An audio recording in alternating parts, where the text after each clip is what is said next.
We are back with another. It's been a long day, Sean. I get you. We're back with another TFC Unplugged. Is what you're trying to say. Yeah. Sorry about that, folks. We're back with another episode. It has been a long day, a lot of recording going on. And welcome to our new background and imagery of TFC Unplugged, our new dedicated TFC podcast. Pretty much, I think it's taking over from where they used to find us over on X.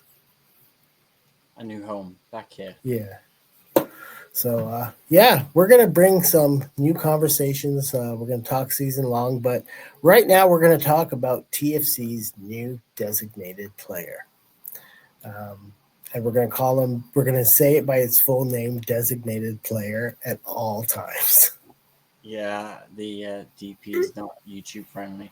Yeah, I think it's the biggest move I think TFC could make. I think within the league, right? So obviously Mihailović coming in for 8 million plus $1 million in add-ons plus a sell-on percentage from Colorado Rapids, and he comes with a proven pedigree. He's obviously played in Canada before. He played for CF Montreal, and obviously then got a big move to Europe with AZ Alkmaar, and then came back, and then I think he came back for family reasons. I think his mom was sick, and then ended up at the Rapids, and he's been pretty decent for the Rapids, right? Let's not make no bones about it. He's been their best player by an absolute mile.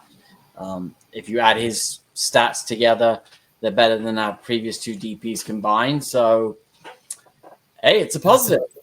That's an improvement. That's an improvement, though. Compared to what we've had all season long, I will take that.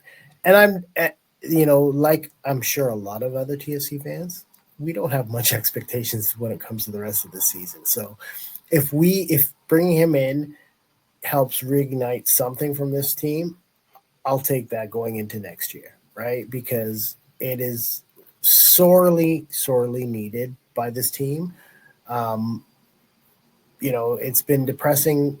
It's been a bad season for us. You and I go to a lot of games. We, through good and bad weather, we sit there and we try to cheer the team on, but it's been a lot of hard times. So this kind of signing is the kind of player that the team needs, that is immediately impactful, game changer, but he's a piece. I still think there's many more areas we need to worry about and improve on, but I think this is a key piece that you can build upon going into next year.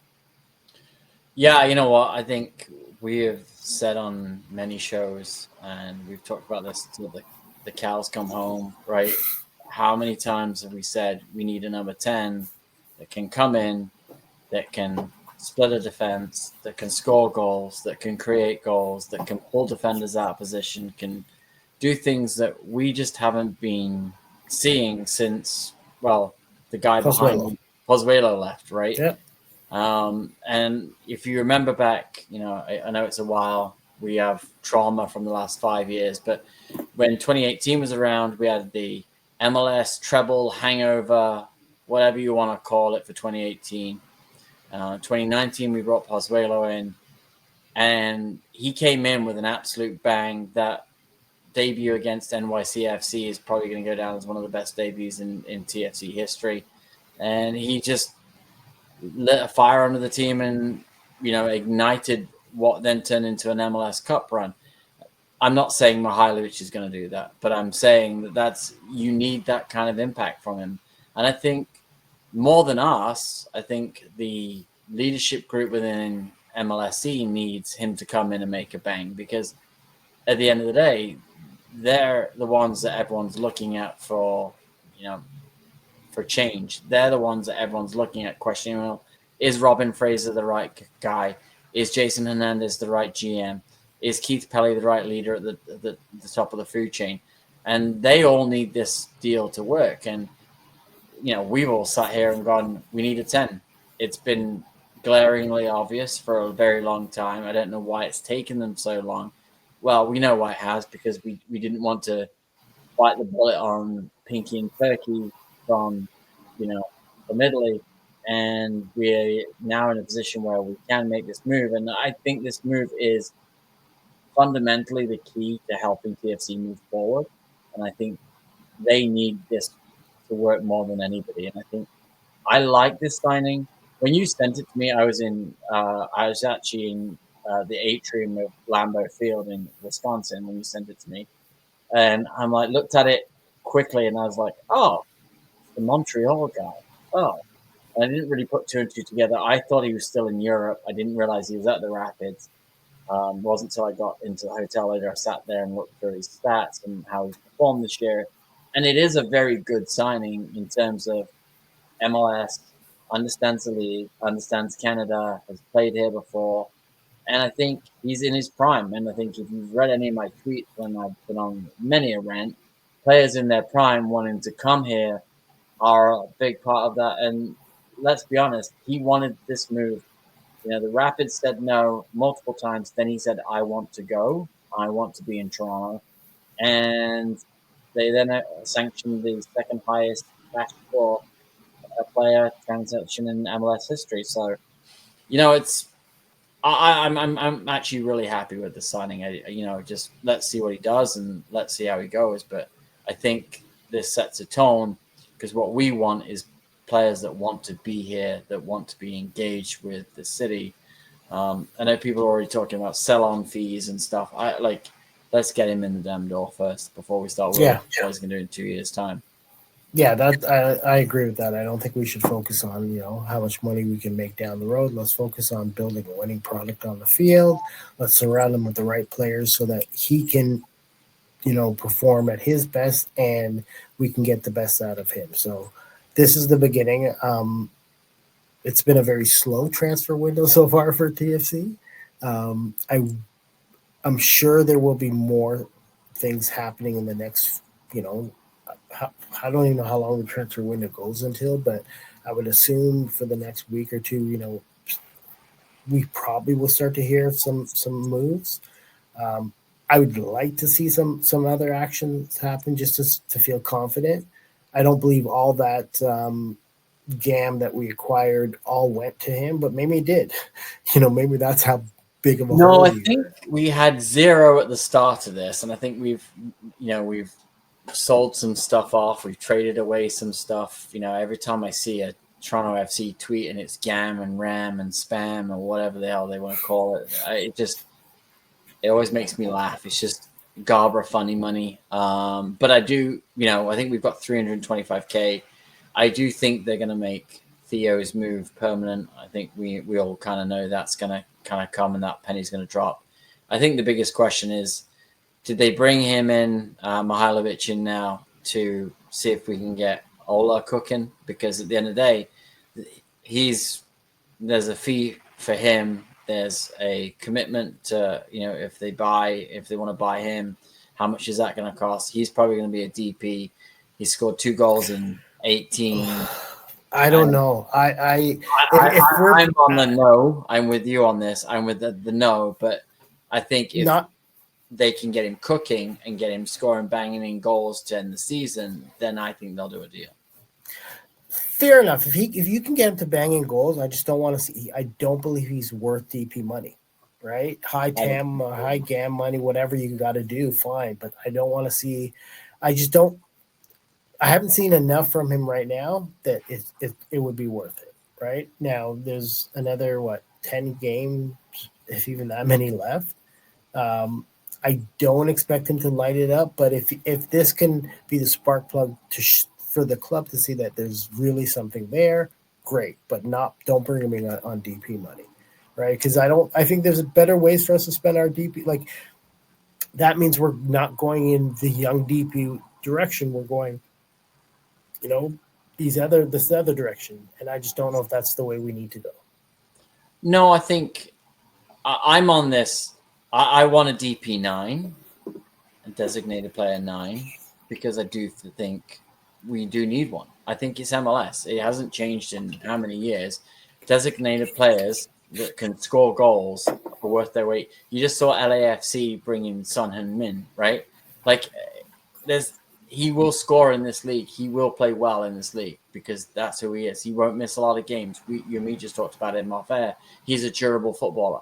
But I do think if you look at, and I said this last year, when Nashville signed Sam Sturridge, I was like, that's the kind of player that you want to bring in, knows how to score goals in the championship, score goals in the Premiership.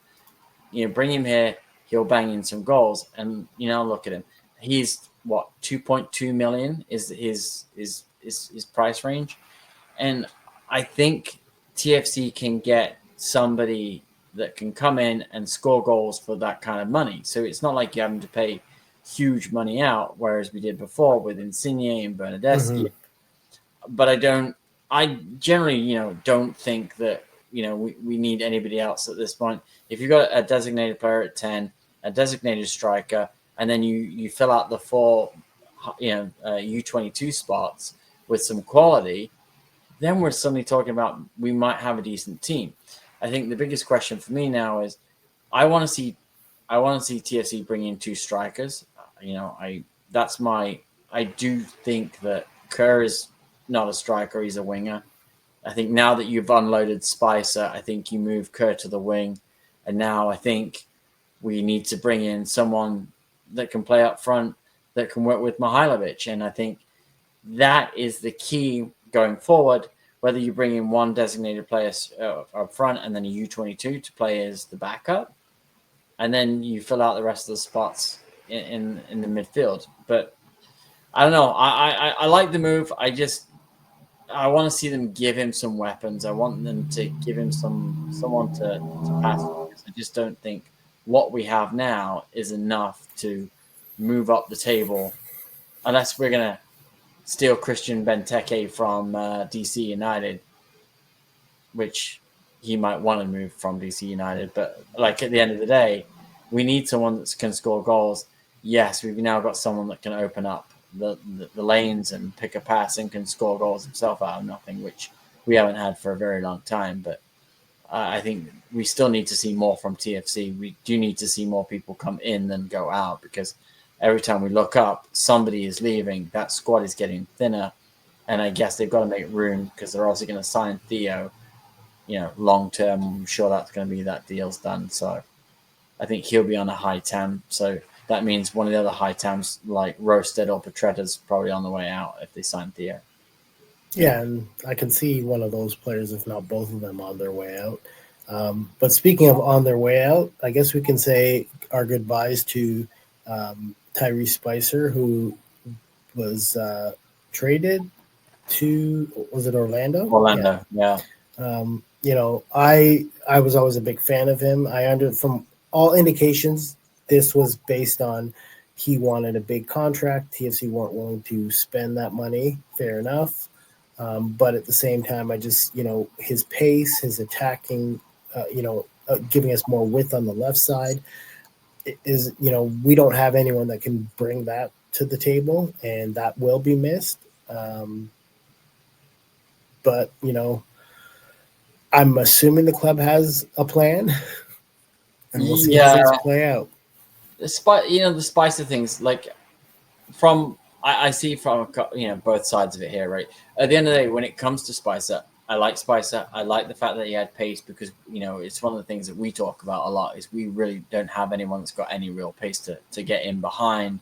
And now you just brought a number 10 in that could play a ball in behind, and we probably not know one that's fast enough. Maybe Kerr, that can get on the end of those passes and do those things.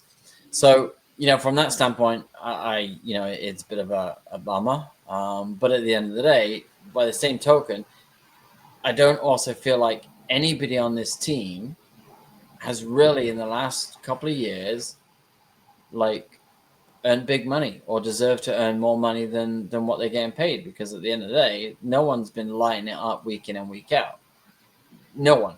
So, when players are like, I want this, or I want this, or I want certain guarantees on playing time, or I want to do, you get to dictate those when you're the guy that's carrying the team, or you're the guy that's week in and week out, absolutely killing it.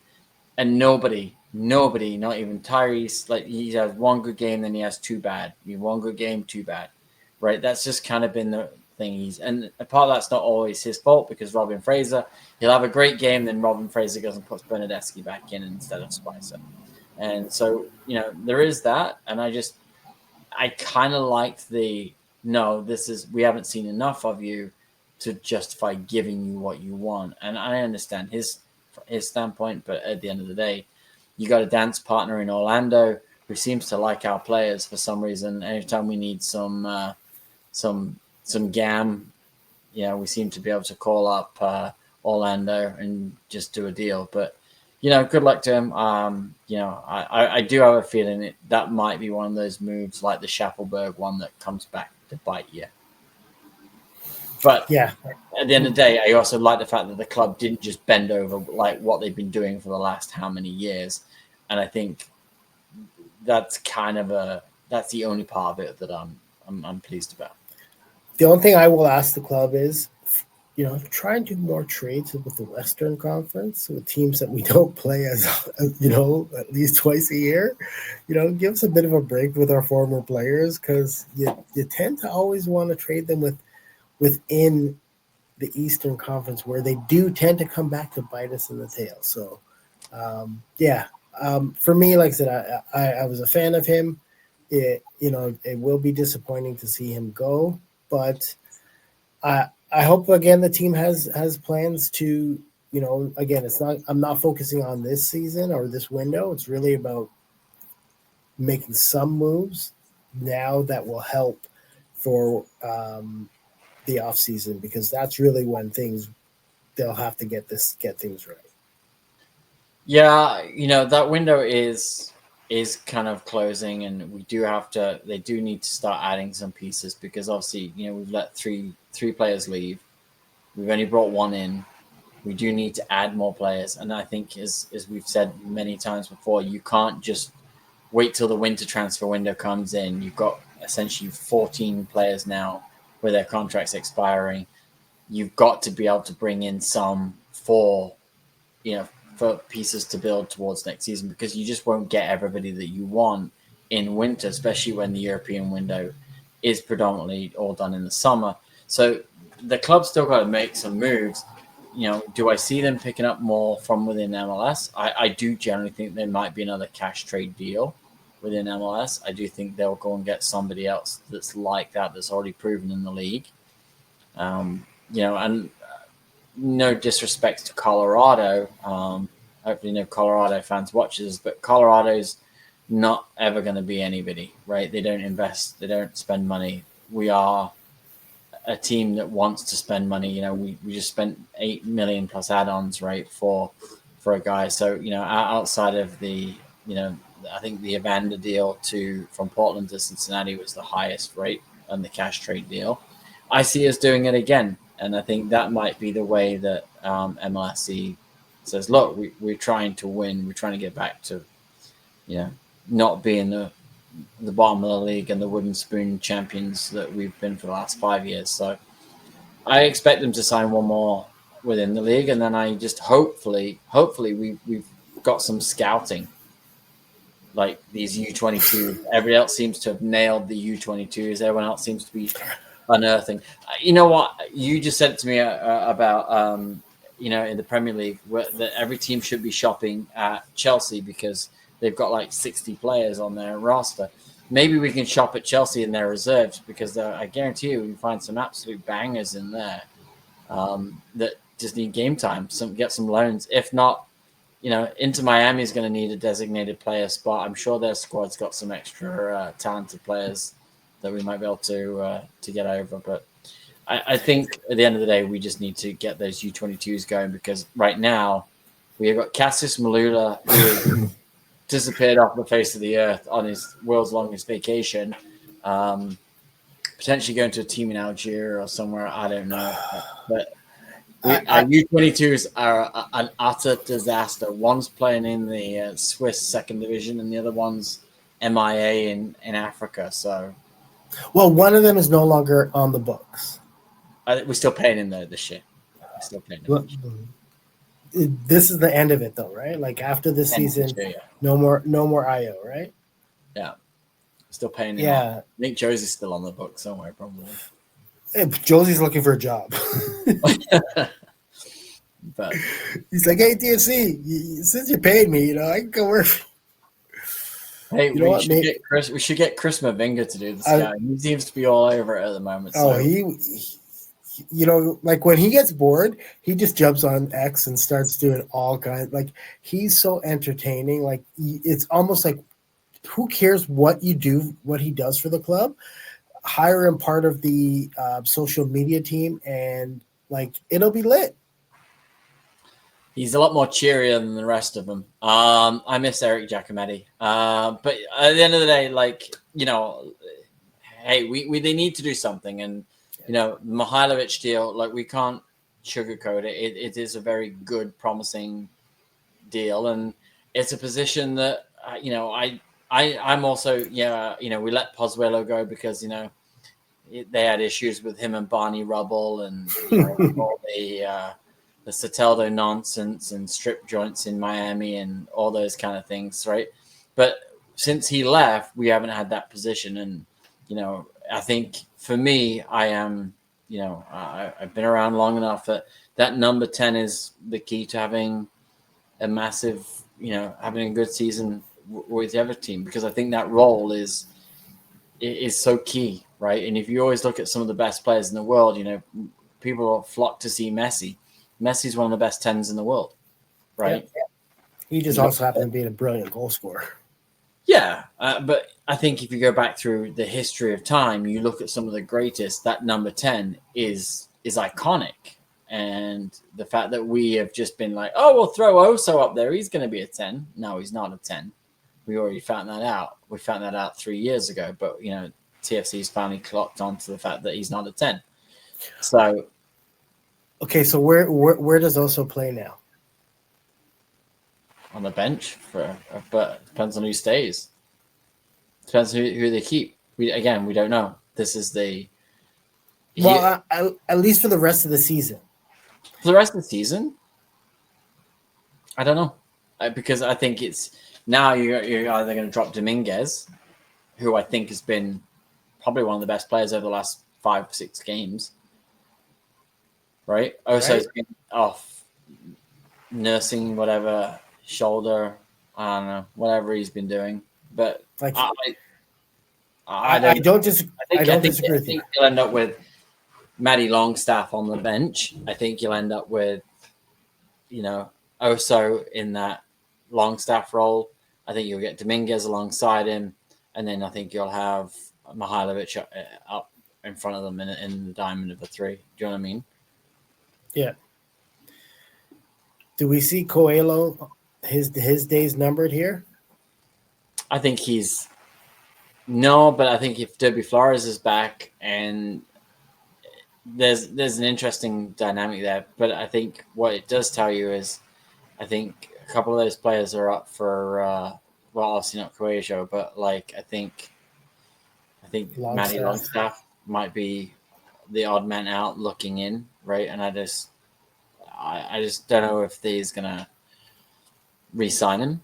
But we don't really know what they're going to do. But as we've said many times before, Oso is a club legend, but that doesn't mean you get to start every week. And I think that people need to have that same difficult conversation we had to have when Michael Bradley got to that point where Michael Bradley couldn't hack it for every game. And I think Oso is probably better off coming off the bench and making an impact in the second half, or to shore up a game, or to do something. I don't think he's a starter anymore. But again, this club generally tends to be quite spineless, and they struggle to make those difficult decisions. And when they do make it, they make it so badly wrong that it's just embarrassing for the rest of us. The amount of club legends that have left in a really bad way is as long as my arm, right? So I'm sure they'll royally balls it up at some point, but it's TFC. Well, that's kind of what we do. We built a stupid big bird statue instead of building a statue of Josie, Seba, and Michael. Yeah. That at some point we got to fix that. if we don't fix it with a statue, we got to honor them with a song, because those three deserve something more than what they've gotten outside of that legends room in the South End.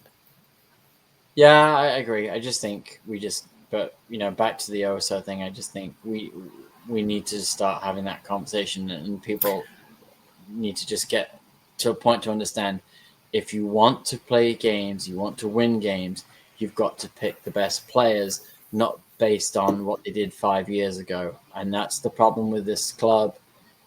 We've been doing it for too long.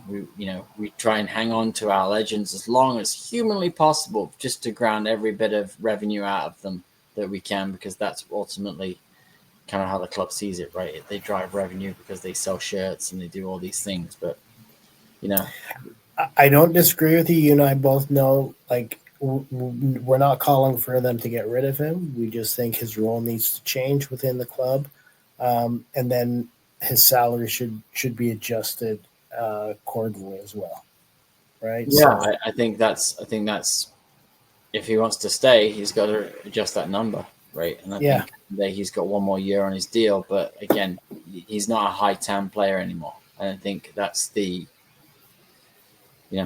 reality.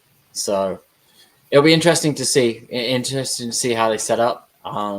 I think we play Philly next, right? So I think it'll be a very interesting game to kind of see how the lineup looks. Yeah, well, I don't know, because TFC haven't confirmed Mihailović, so we'll see if he's in the lineup this week. He may not be this weekend. They do play this weekend, right? Because it's I couldn't. Yeah, they play Philly. Yeah. So we'll see what lineup who we have in our lineup that night. That will be interesting. But that will be it for tonight's episode. This is a new channel, so please like and subscribe. Let's get we're gonna definitely have to grow this channel and grow this pod. So we need as many subscribers as we can. Leave comments to let us know what you want us to talk about this season long, and we're gonna try and wrangle in some guests. So if anyone can hook us up with Mr. John Molinaro, hook us up, because we're trying. Yeah, absolutely. No, it's good. We always love to talk TFC, right? So it's I think for us, we'd like to be back every week. So how it goes. Yeah. All right, that's it for me. Noel, you have yourself a good night. All right, man. We'll be back soon enough, folks. Perfect. Like what you hear? Smash that like button, subscribe now.